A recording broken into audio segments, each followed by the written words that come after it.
And hello everybody, and welcome back. This time chapter 9, closing projects.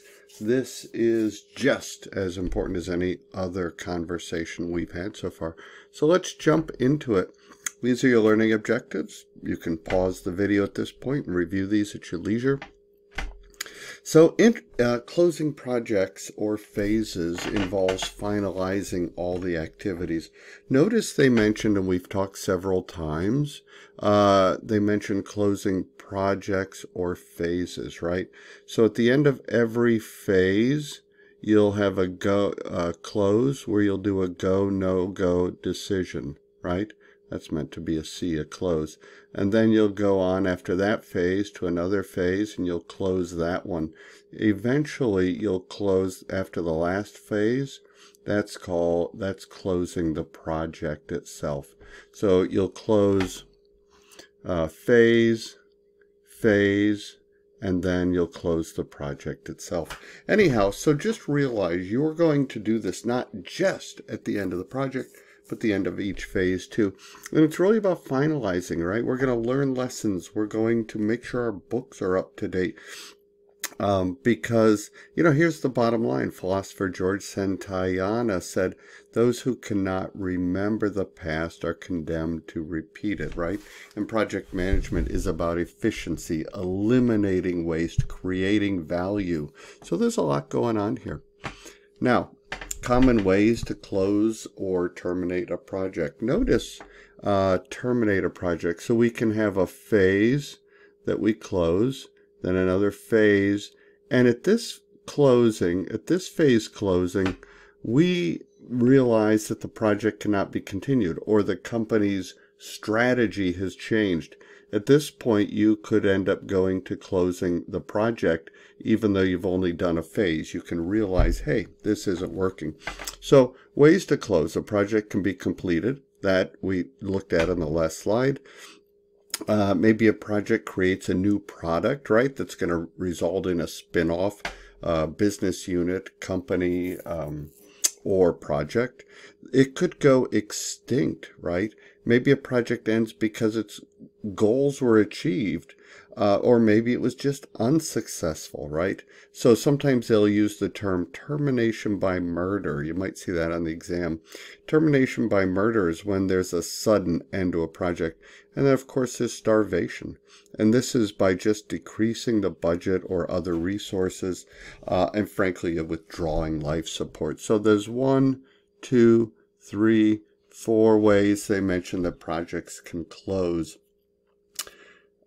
Okay, so this is kind of a summary of it. This is, remember, integration management is what you do as the project manager. This is the knowledge area that gives you control over the entire project. And so you are going to run the close project or phase. With the phase, remember, we call those, just as a review, go, no-go decision points, right? To go on to the next phase or not. So anyhow, you'll think about, okay, the final product, and how am I going to transition that product to the client or customer? How do I finalize and update all my reports so that when my books go on the shelf, we have an easy reference to historical data. We call that organizational process assets earlier in the course. So that'll be nice to have. And there it is, organizational process asset updates. That's your lessons learned and historical documents and updating your processes or procedures. Now, when we close outputs, right, we have, of course, project document updates like my risk register, my stakeholder register, my maybe budget numbers, right? And then I've got the final product, service, or result, right? That's the definition right there of a deliverable, right? We have to transition it. How are we going to do that? What training is required? What supply chain efforts? What movement, trailers, truckloads, etc. And then, of course, you want to do your final report. And you may make it a presentation back to the board or your sponsor. That's a good idea, but always archive it on the shelf. And then, of course, update, again, organizational process assets. Remember, OPAs come in two forms we talked about. One are processes, policies, and procedures, and the other we call corporate knowledge base. And those are lessons learned, which we're doing here, historical records, which is, buttoning up your project, finalizing the reports, and putting it on the shelf. This is just a sample of some of the report content that you might have. Update your cost objectives, summary of the deliverable at the end, right? Summary of risks, solid, right? Update your scope. Did we get it right? What about our quality objectives and schedule? These are the biggest areas where projects have issues. And notice it revolves around the triple constraint: scope, schedule, and cost. Oftentimes when you see the triple constraint, scope, schedule, cost, you have to keep them in balance. You'll often see quality at the top. So this slide makes sense. Key items to update. These are some video highlights. I always find them valuable. I ask you to pause, refer back to the book, and of course enjoy the links for the learning. Same with the just-in-time training project at closing, right? In this closing process, you have to get customer acceptance. So part of what you're looking for is to get them to sign off on the product. You'll get that acceptance through a process we talked about earlier several times called validate scope. You're going to take the product to the customer. They're going to do their own quality check, quality control, and then they will sign for it. That process in project management is called validate scope. That's where the customer gets to look at it. And of course, we've talked transition plan and lessons learned as an OPA several times. Now, this is a sample customer acceptance form, right? This is part of it. It should, was it done to your satisfaction? Yes, right? If not, you would always ask, what changes would you recommend, right? And notice here the details in the project, very nice. And some assumptions, constraints, right? This is good data that if somebody wanted to pull out later, they would get good information here. Sample lessons learned report, which you are collecting throughout the entire project, right? You're not waiting till the end. You are always collecting lessons learned, always collecting, and you're sharing them, and that's called knowledge management, right? That's a process you own as a project manager called knowledge management. Get the word out to your team, other project managers, the PMO, etc.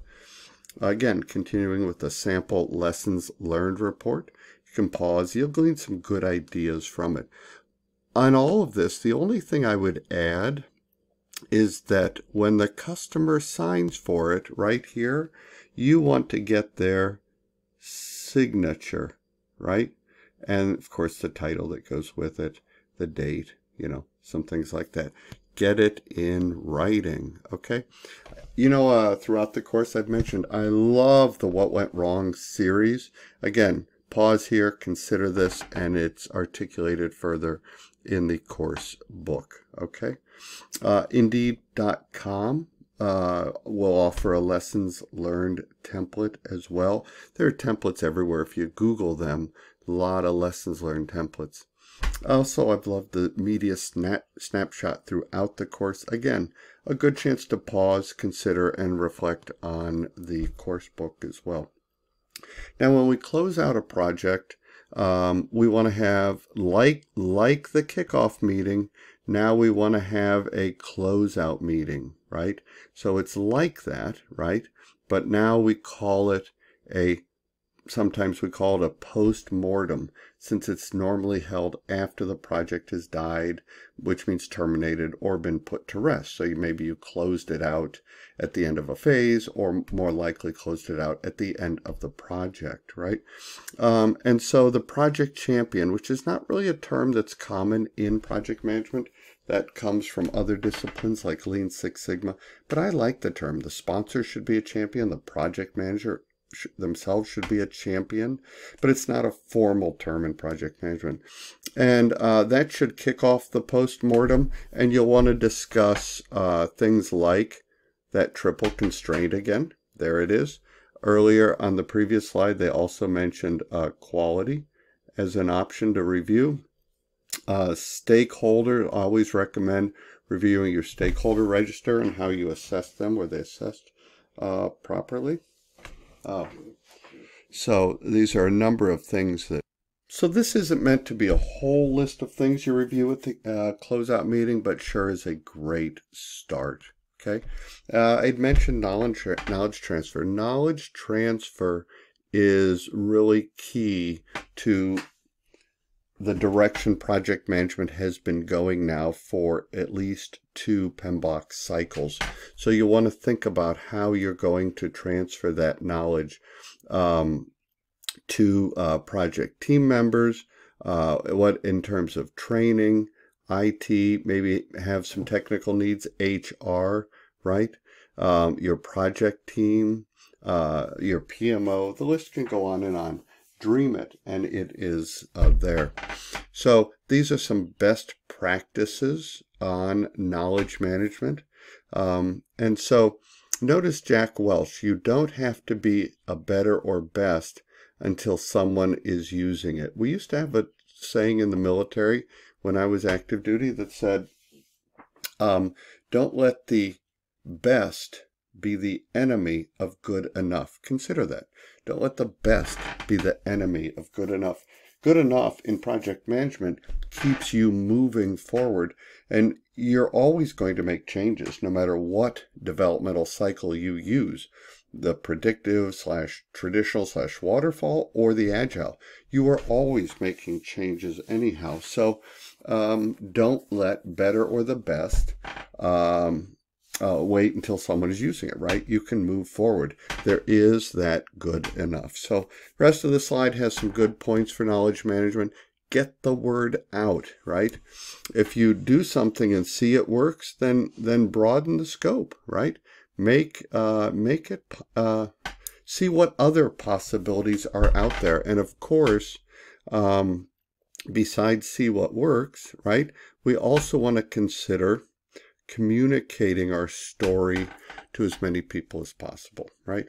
Now, when you close hybrid or agile projects, it is very similar to predictive project, right? Needs to be closed, and you are collecting lessons learned, etc. Now, you've been doing that actually for a long time in things like the daily scrum, right? The daily meeting, the get together that says, hey, here is how we are doing and what we're learning along the way. So the daily scrum is a very valuable tool.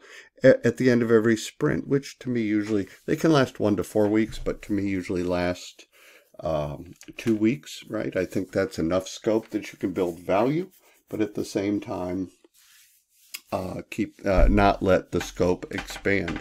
So you'll sprint at the end of every sprint review, you'll do a retrospective, which is an opportunity to collect closing items and continue to build that list. Now, advice on closing projects, right? There should be tasks in the work breakdown structure and the resource management for closing, right? You'll need people that is their focus. In a work breakdown structure, I've mentioned one of the categories of work should be the project management, which should have as an offshoot, one of them closing the project, right? And so that's where you would have it. That's part of the scope of the work that we're doing. As I mentioned, I love the what went right. Pause here and review it in the book. This is a bad dreams about not finishing projects. We've all had them. That really wraps up closing projects. And so I am going to close here, get back online, and then we will see what happens there. It'll be fun. I look forward to it. See you guys.